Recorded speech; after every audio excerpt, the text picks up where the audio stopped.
नमस्कार, बुलेटिन में आपका स्वागत है। मैं हूं आपके साथ आशीष प्रमोद गोस्वामी। तो गुजरात, हिमाचल और कई राज्यों के उपचुनाव के नतीजे धीरे धीरे करके सामने आ रहे हैं, रुझान सामने आ गए हैं। गुजरात में बीजेपी की बम देखने को मिल रही है, तो कांग्रेस और आप फिसड्डी साबित हो रहे हैं। मतगणना जारी है। गुजरात में 182 विधानसभा सीटों का रिजल्ट आएगा और हिमाचल में 68 विधानसभा सीटों पर हुए चुनाव के परिणाम आ रहे हैं। दोनों ही राज्यों में मुख्य मुकाबला बीजेपी और कांग्रेस के बीच माना जा रहा था और ऐसा ही कुछ रुझानों में नजर भी आ रहा है। इसके अलावा 5 राज्यों की 6 विधानसभा सीटों पर हुए चुनाव के नतीजे भी आज ही सामने आ रहे हैं, जिसमें राजस्थान की सरदार शहर विधानसभा सीट बेहद अहम है, सबकी नजरें टिकी हुई हैं। इसके नतीजे भी आएंगे। आपको बता दें कि यहां पर भी मतगणना जारी है। मुख्य मुकाबला कांग्रेस के अनिल शर्मा, बीजेपी के अशोक पिंचा और आरएलपी से लालचंद मूंड के बीच माना जा रहा है त्रिकोणीय संघर्ष।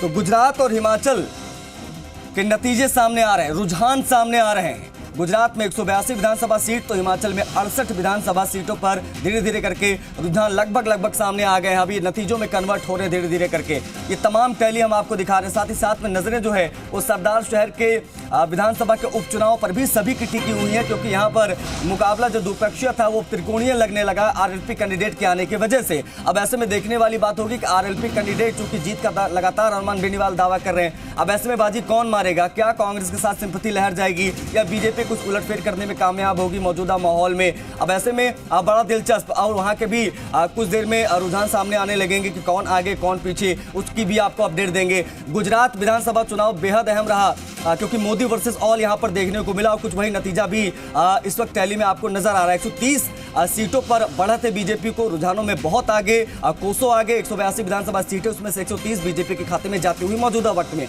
आम आदमी पार्टी जो लगातार बड़े बड़े दावे करते लिख के दिया केजरीवाल ने, लेकिन उसके बावजूद 2 से 3 नहीं हो पा रहा रुझानों में इनका आंकड़ा।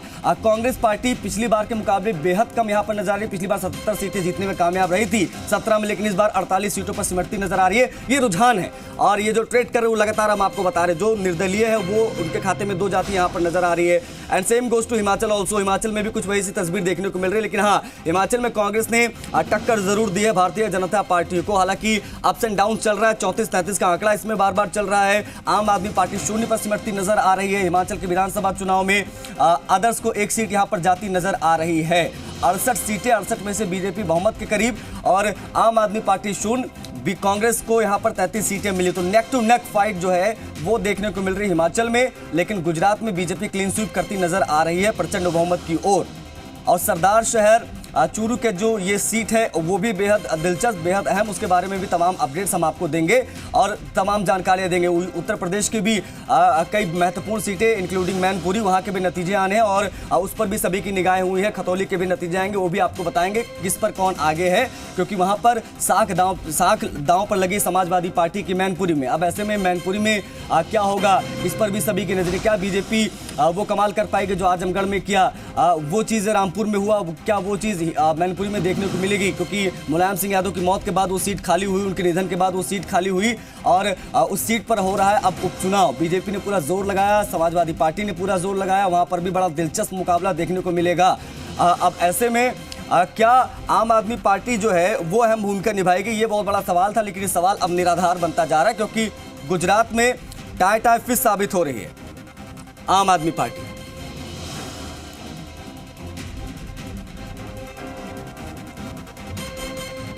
विशाल हमारे सहयोगी लगातार अपडेट्स दे रहे हैं। विशाल, क्या कह रहे हैं?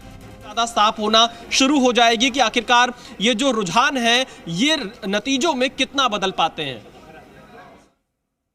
जी विशाल, जाहिर तौर पर और रुझान ही सब कुछ नहीं होते, हमें थोड़ा वक्त देना पड़ेगा, इंतजार करना पड़ेगा, क्योंकि रुझान में कौन आगे कौन पीछे तो चीज़ें पहले घंटे में सामने आ जाती है, लेकिन धीरे धीरे करके बढ़त कौन प्रत्याशी की सीट पर बनाता चला जा रहा है, कौन डाउन होता चला। एक बार दिखा देता हूं कि यहाँ अभी मीडिया कर्मी पहुंचे हुए हैं, बीजेपी के कुछ प्रवक्ता हमको यहाँ दिखाई दे रहे हैं, लेकिन एग्जिट पोल के बाद से बीजेपी शायद इतनी ज़्यादा मुतमईन है कि उसने तैयारियां पूरी की हैं। बाहर आप देखिए भगवा रंग के ये टेंट लगाए गए हैं, सजाया गया है, बीजेपी के झंडे लगा दिए गए हैं कि बीजेपी बहुत ज़्यादा आश्वस्त दिख रही है अपनी जीत को लेकर। 27 सालों से बीजेपी गुजरात की सत्ता में है और अब एक बार फिर से बीजेपी सरकार बनाते हुए दिखाई दे रही है। शुरुआती रुझानों में वो बहुमत का आंकड़ा पार कर चुकी है। बीजेपी के कई वरिष्ठ नेता 10 बजे के बाद इस कार्यालय पर पहुंच सकते हैं। गुजरात बीजेपी अध्यक्ष CR पाटिल के आने की सूचना मिल रही है। इसके अलावा जो प्रत्याशी जीतेंगे अहमदाबाद और गांधीनगर के वो भी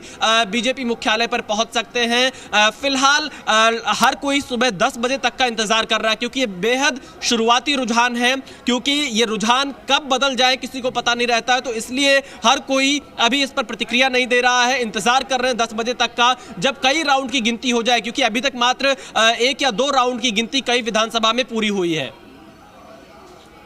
जाहिर तौर पर और गिनती पूरी हुई है, लेकिन ये जो रुझान है वो नतीजों में बदले उसका है इंतज़ार, क्योंकि ज़्यादा एक्साइटेड होकर अगर खुशियां मना ली तो हमने देखा किस तरीके से नतीजे बदलते हैं। बिहार इसका जीता जागता उदाहरण है। अब ऐसे में रुझानों पर ज़्यादा ट्रस्ट नहीं कर सकते, लेकिन जिस तरीके से एग्जिट पोल बता रहे थे, कुछ उसी अंदाज में गुजरात आगे बढ़ रहा है, कुछ उसी अंदाज में हिमाचल आगे बढ़ रहा है, और जो उपचुनाव है उस पर सभी की निगाहें टिकी हुई हैं कि उपचुनाव चूंकि दिखने में भले ही आपको कहने की एक पर्टिकुलर एक सीट है, लेकिन बहुत सारी चीज़ें इस पर मैटर करती है। सरदार शहर उपचुनाव का जो रण है वो उसके शुरुआती रुझान सामने आए हैं। कांग्रेस आगे नजर आ रही है, पहले दौर में करीब 3000 वोटों की बढ़त है यहाँ पर कांग्रेस पार्टी को। तो ये एक अहम चीज आपको बता दें, एक अहम फैक्टर जो शुरुआत से सामने आ रहा था कि अनिल शर्मा जो कि कांग्रेस के कैंडिडेट हैं, उनके साथ सिंपैथी लहर जाएगी, और कुछ वैसा ही होता नजर आ रहा है। 3000 वोटों की बढ़त बना ली हो, 3000 वोटों की बढ़त बहुत मानी जाती है। अब 3000 वोटों की बढ़त जो यहाँ पर अनिल शर्मा ने बनाई कांग्रेस के कैंडिडेट ने, उससे जुड़ी आपको हम तमाम जानकारियां दे रहे हैं। आपको बता दें कि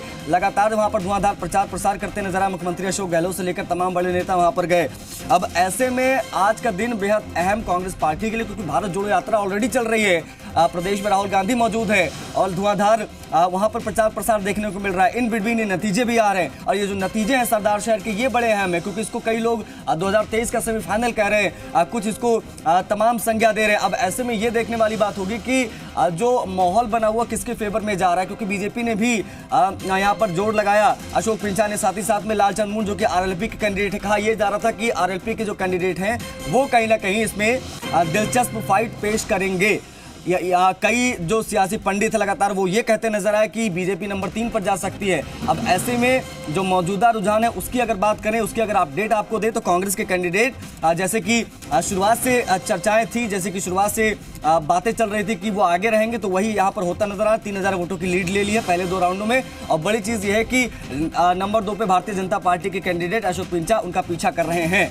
अब ऐसे में देखने वाली बात होगी जो शुरुआती रुझान है ये नतीजों में कैसे कन्वर्ट होते हैं। जो पहला राउंड है उसमें जो है 6900 कुछ वोट कांग्रेस पार्टी को मिले हैं, और जो पहला राउंड है उसमें बीजेपी को 3000 कुछ वोट यहाँ पर मिलते नजर आ रहे हैं। तो हम आपको वो फिगर भी बता रहे हैं जो पहले राउंड में इनको मिला है। 27-28 राउंड तक गिनती चलती है, और करीबन 2 लाख 2.5 लाख के करीब वोटर्स हैं जिन्होंने वोट दिया है। अब ऐसे में इन सबकी काउंटिंग होनी है, कई सारी ईवीएम्स खुलेंगे, कई सारी काउंटिंग्स होंगी, तो वो सिलसिलेवार आंकड़े आते रहेंगे, हम फिगर्स आपको बताते रहेंगे। सरदार शहर उपचुनाव के जो नतीजे शुरुआती रुझान उसके मुताबिक कांग्रेस आगे, बीजेपी नंबर 2 पर। पहले दौर में कांग्रेस 3000 वोटों की बढ़त के साथ आगे, 6953 वोट पहले ही राउंड में मिल गया कांग्रेस को। दूसरे राउंड में बीजेपी को 3000 कुछ वोट मिले हैं। अब